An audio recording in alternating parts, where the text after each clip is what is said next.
Pamilyar na mukha dito sa Moraita si Nazario Aquizar, o mas kilala sa tawag na Tatay Boy, 74 na taong gulang.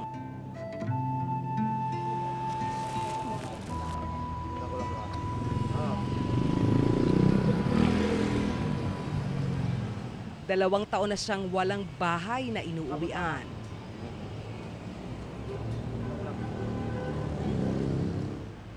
Tubong Cebu si Tatay Boy.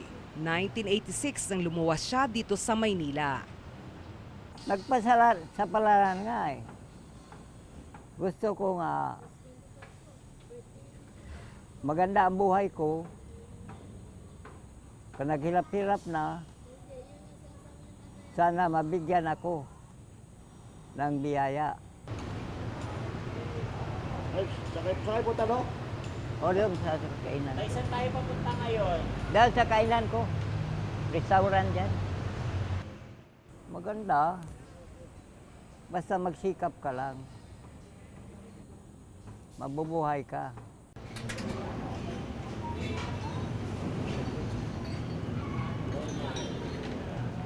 Oh, dito lang ako. Larissa. Sa loob.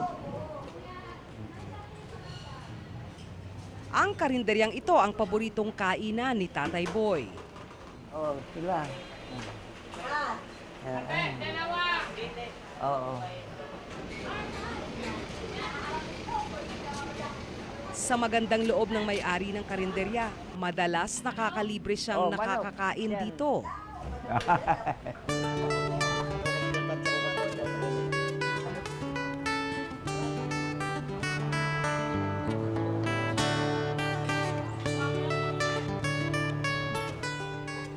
Oh, suki talaga niya. Kasi halos kasabayan ko yan pag nagpupunta ako rito. Kasi nagkuriya, lagi ko siyang binibiro.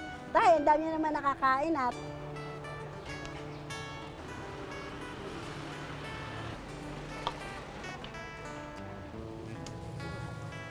Oh, magkano bayad? 40. 40? Babaon ko ito. Kung nagugutom ako, kakain ako ulit. Kasi, huwag hapunan ko na ito. Dito hapunan. Oo. Dito lang.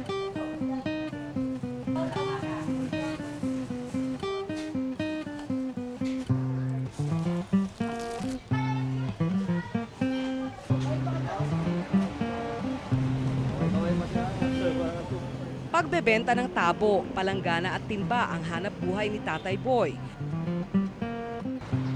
Langgana, tabo, basket.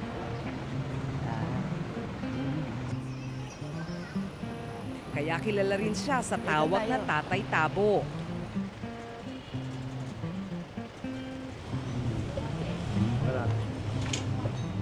Dekada 80 pa lang ito na hanap buhay na ni Tatay Boy. Nagsimula siya sa 500 pisong puhunan.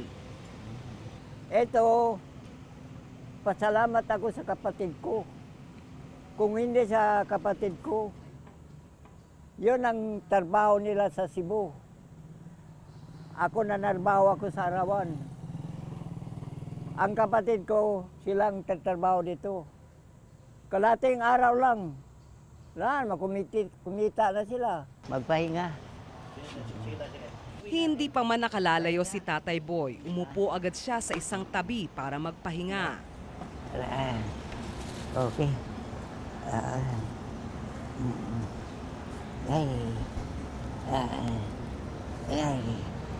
Dito ako magpahinga.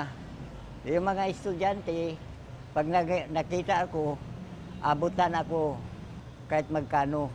Tinatanggap ko rin. Kapag inabutan ng tawag ng kalikasan, nakikigamit siya ng kubeta sa mga karinderya. At kung iihi ang mga pader sa Moraita at Recto, ang malawak niyang palikuran.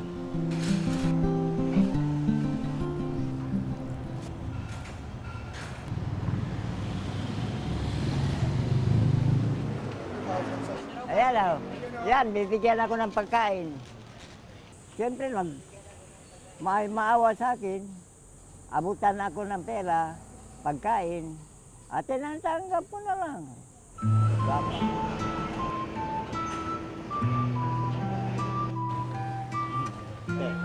Bigay ng biyaya. Dabo Planggana Basket, biyaya.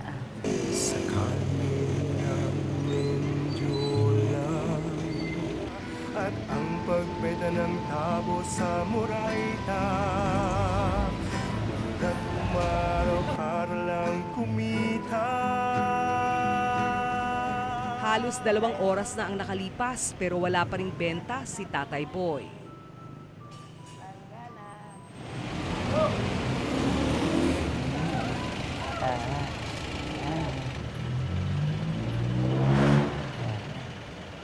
Muling nagpahinga si Tatay Boy.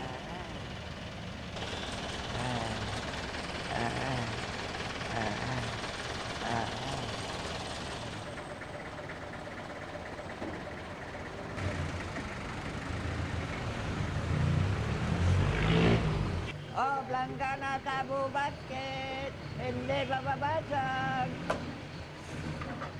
Hindi mababasag. Hindi mababasag. Oo. Oo. Ayan, bibili sila. Tama, tama. Biglang may bumili ng isang palanggana sa kanya. 40 pesos ang benta niya sa kanyang mga paninda. Ito. Superstar ka na, kuya. Hindi, oh. Yan. 40 na lang. Oh, siguro 40. 45. Tinawaran 40. Nagpasalamat ako.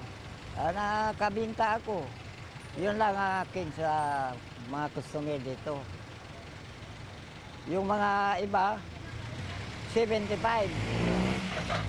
Dalang awa, hindi na mo bibili, bibigay na lang pera. Ganyan ang style nila. Bagsak ko, di mababasag. Tabo, palte, bilhin mo na iho. Maliit lang kasi ang tinutubo niya rito. Si tatay na nagkanda kuba sa trabaho, bawat sentimong kita sa maging... May isa pang bumili kay Tatay. Salamat. Salamat sa inyo. Bukod sa pagbili, binigyan din siya nito ng libreng pagkain. Para sa tulad nilang padre de pamilya, tuloy ang tutugan sa kalye ng Mendiola at ang pagbenta ng tabo sa Moraita. Tuwing tanghali, nagsisiesta si Tatay Boy. Ang malamig na sahig ng bangketa, ang kanyang kama. Dito ako matutulog, pahinga. Anong oras na dyan? Alas 11 po. Alas 11. Isang oras, alas 12. Dito ako magpahinga.